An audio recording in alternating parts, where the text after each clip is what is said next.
Hello everybody, today is April 3rd, 2023, and this is my experiment investing $1 a day in 10 different cryptocurrencies and $1 a day in 55 different dividend stocks. Now I see this dotted white line, that's the start of the day, and you can see right here it's been constantly going up and then down again. We look at the 1 week period and we can see right here that from the start of 1 week ago, it's been constantly steadily going up. We look at the 1 month period and we can see actually it started high but then went down and then went up and down again. We can look at the 3 month period, we can see right here January 6, 2023 is the first time investing in my life. February 20th, 2023 is when all of a sudden it started to go way down. March 11th, 2023 is when Silicon Valley Bank got bailed out by the Fed and other things, and then Credit Suisse decided to go under, and then they got bailed out, and then they got acquired, and then right around here, the Fed announced a 0.25% increase, dropped down, and then all of a sudden it started going up again. If you enjoyed this content, please feel free to leave me a comment, smash the like button, don't forget to subscribe. I'll be posting a minimum every Monday and every Friday, and sometimes throughout the week. Now, one of the things that I want to talk about today is hard work, dedication, and sticking through with it. So one of the stories that I like to point into here, or one that I was recalling last night, is when I was working as an electrician, and after I got hired in and worked very, very hard, one of the hardest jobs that I was given to do was to work in a raised ceiling. And in that raised ceiling, so only 3 foot of clearance at the top, and then think of vault to ceilings, and then 1.5 feet at the very bottom, in old insulation in the middle of summer in Hawaii. So you're thinking about 110 degrees, 120 degrees in that roof with old insulation with nails jutting down from the roof and from the bottom. And I had to work in these conditions to pull out this air conditioning conduit that ran the whole length of the house. Now, the reason why this is so significant is it was quoted. Another company came in and they quoted another company saying, okay, we'll do this job for $30,000. We'll rip out this air conditioning conduit. And then my boss, because I was a newly hired employee for him, he says, no, he's going to do it for obviously for cheaper, for much, much cheaper. And so the other got overbid over them. And I went in there and I basically ripped out that entire air conditioning conduit. Now I'm going to add another layer to this story to help you realize that hard work, dedication to get through it.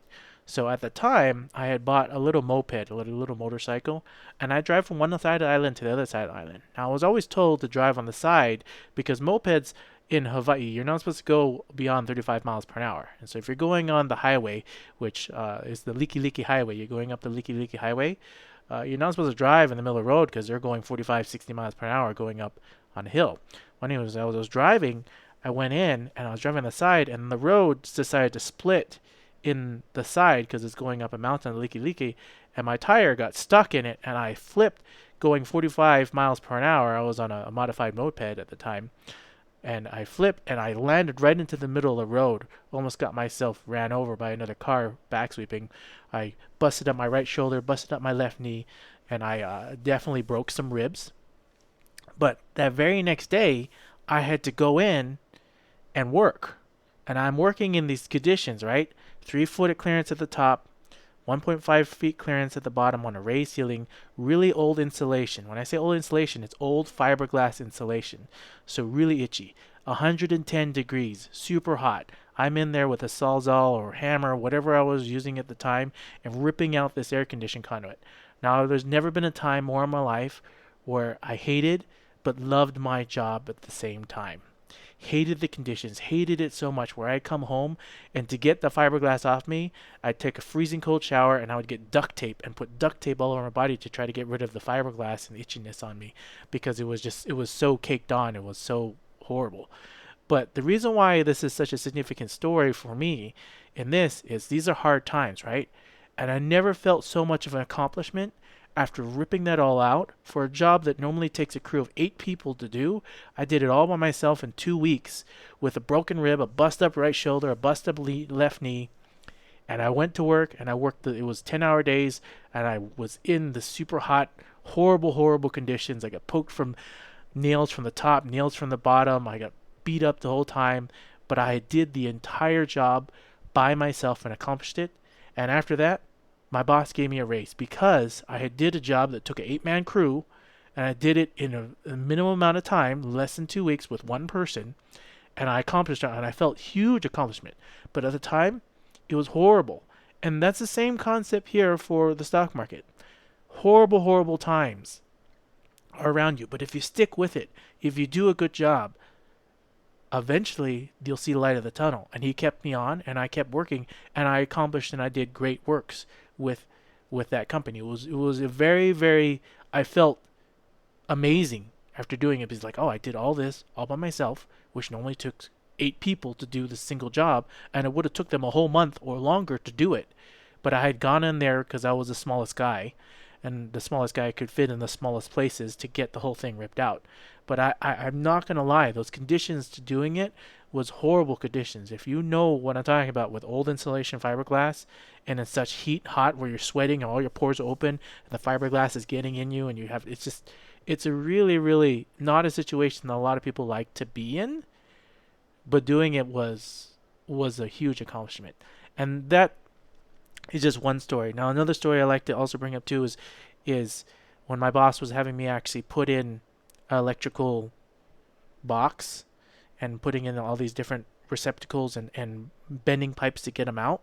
So my boss was really, really a perfectionist, and he taught me that if you're not going to do the job right the first time, don't do it at all. So he went in, and I'm over here and I'm bending out these around 60 pipes that come out of the panel, and then they bend, they do a 90-degree turn, and then they do a 90-degree turn.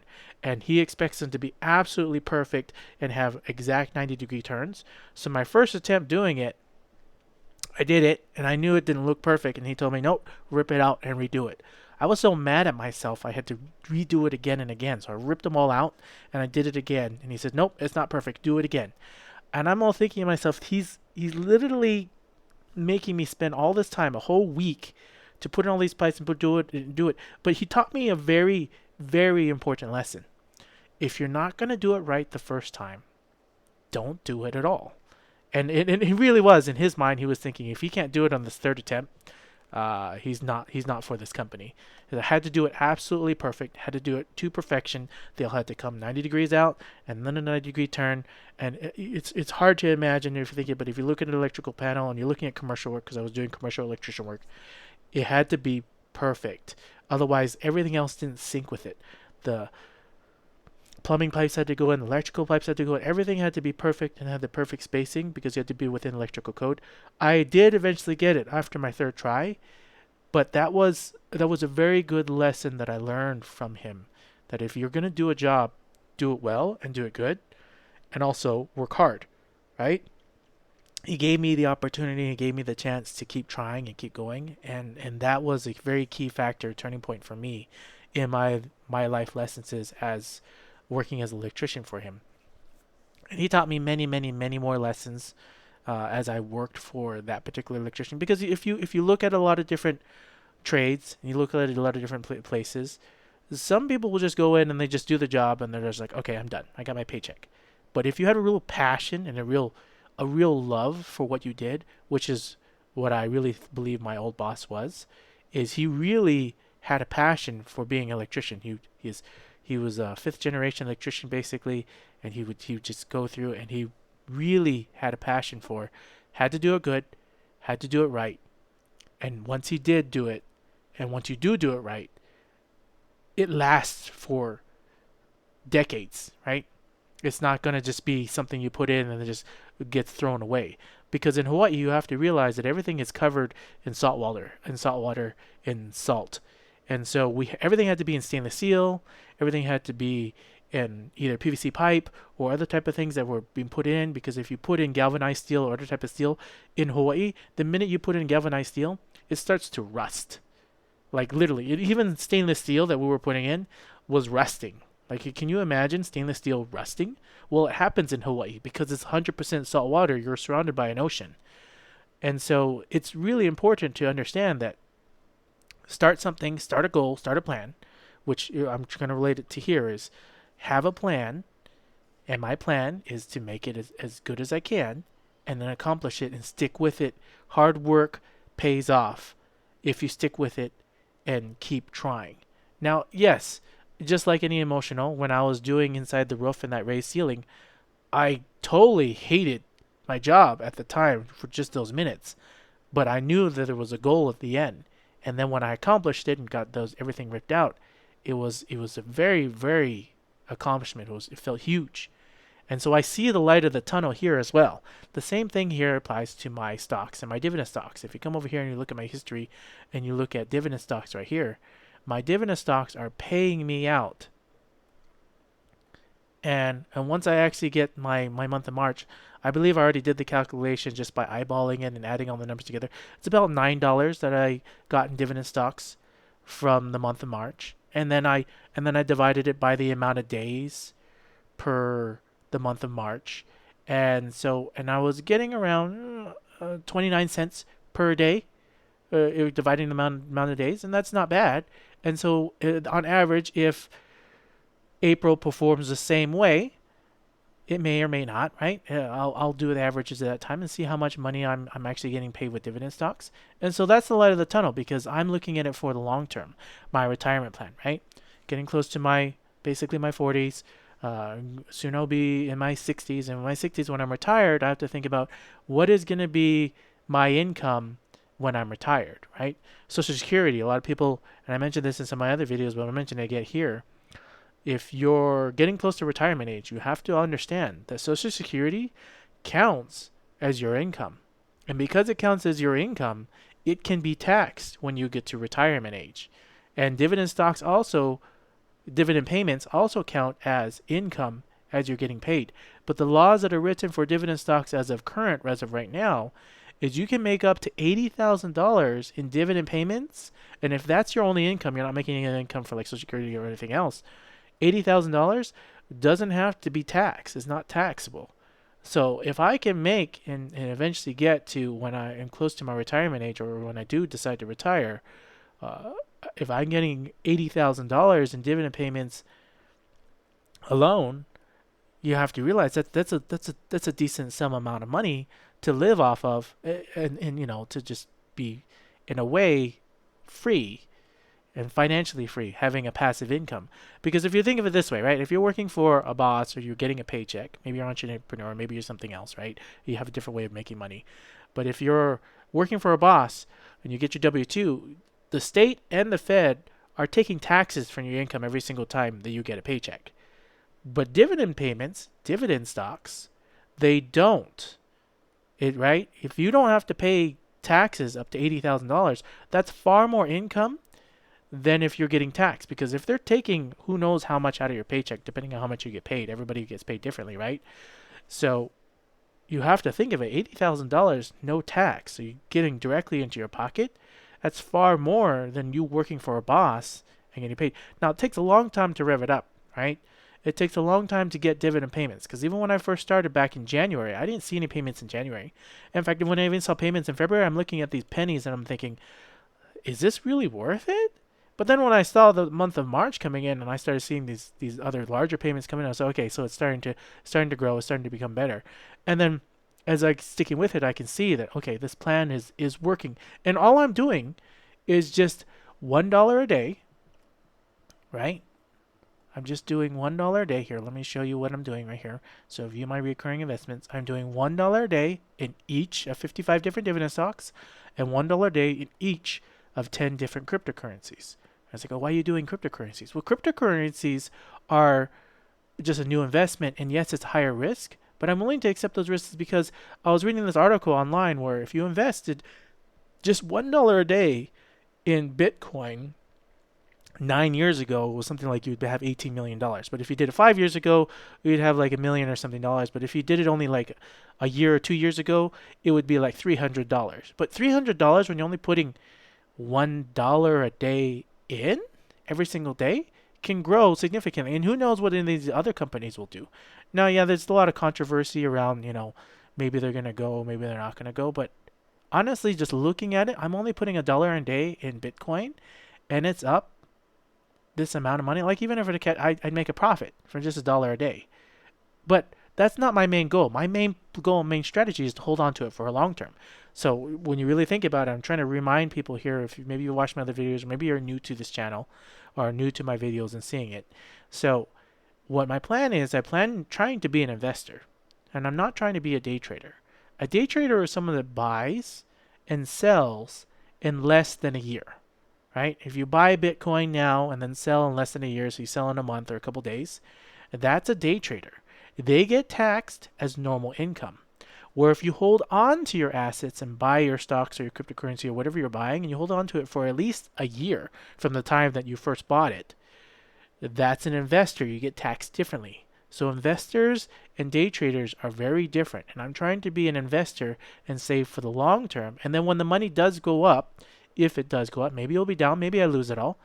And I have other videos explaining, my thought process on that as well, treating the stock market like a video game, but not to lose all your money in that sense, but in a totally different out of the box thinking.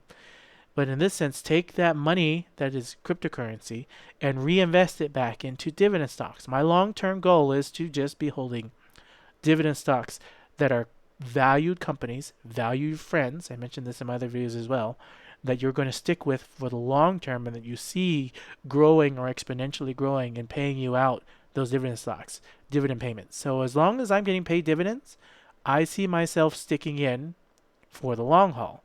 Now, if the company all of a sudden decides to stop paying dividends or start doing other things, I'll make the decision at the time, right? So, for example, if Kraft Foods or, say, for example, Coca-Cola, for some reason, because they're not doing so well, they need to take their dividend payments away and reinvest in their own company, I'll decide at that time if I want to stay with it or not. So, for example, if I come over here to Kraft Foods, will Kraft Foods still be paying their dividend payments? I don't know. That's where rebalancing your dividend stocks, rebalancing your portfolio is something to think about. Now, the main reason why I'm also doing $1 a day is it's helping me to learn and to grow in the fact of I'm doing it slow. I'm not coming in here and just dumping all my money in and saying, okay, gamble. I'm learning as I go, and I'm doing my research on each one of these companies and seeing where they're going, seeing where their future is. Because you can see right here, each one of these is material, and I mentioned this in my other videos as well, because I organize my portfolio this way, where you have the finance at the top, and then you have your different commodities and everything. So if you come over here and look at this part right here, I organize them in each of their buckets. So they have finance, energy, water, consumer goods, tech, and everything like that. And I know I'm heavily in finance, and I do want to rebalance my sheet so it's 20% or less like these other ones. So I was looking at tech, media, and telecom. I haven't changed my portfolio just quite yet because my finance ones are paying me. And the main reason why finance is heavy as well is over down here, you look at these stocks right here, O, Main, SLRC, Gain, SLG, Good, and EFC. These ones right here pay you every single month. Now, not every single dividend stock does that. A lot of these other dividend stocks, they pay you quarterly or they pay you only 3 times per a year. So you have to do your own research on which ones that are good. Now, if you do your own research or you're looking online, Reality O is one that people obviously heavily always say is a very good one. And I didn't understand why until I actually looked at my dividend payments and looked at, oh, they're paying me out every single month. And also because they're a stable company when you look at the last 5 years, they've been up and down, but they've been pretty constant, pretty steady with their dividend payments as well as going constant. So each one of these are all financial ones, which adds to that financial buffer. But I had, and if you hear my different strategies or watch some of my other videos, it's meant to be for the long haul and to eventually get paid just the counting amount of days per each month. Now I know they only pay dividend payments every Monday through Friday, but I will include Saturday and Sunday as well as part of days of possibly getting as a count for the month for dividend payments. I was just thinking, okay, if it would keep me motivated, keep me enticed to keep going, because everybody's human, right? Everyone has the emotional roller coaster of I want to quit, I want to get out, I'm done, right? You look at these things and it looks like it's going down, but as I see dividend payments every single day and I see them fluctuate, go up or down as companies go, it helps me to stay motivated to just keep going. So that's what I'm doing here, and that's my strategy.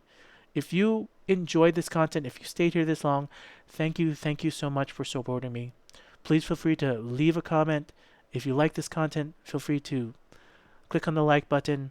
And if you want to get notified on my new videos that come out, feel free to subscribe and or come back once a week, twice a week. Feel free to watch where I'm going, watch how my investments are going. I'm not a financial advisor. I'm not giving you a financial advice to buy or selling your assets. I'm doing this purely as entertainment to see what has happened, to answer the question, if I invested $1 a day in one of these cryptocurrencies or $1 a day in one of these different dividend stocks, where would it be today? And then I'm just scaling it to bigger for being $1 a day each in every single stock and $1 a day in every single different cryptocurrency. And that's how it's going. So thank you again. Thank you for being here. You all have a wonderful rest of your day, and we'll catch you again in the next video.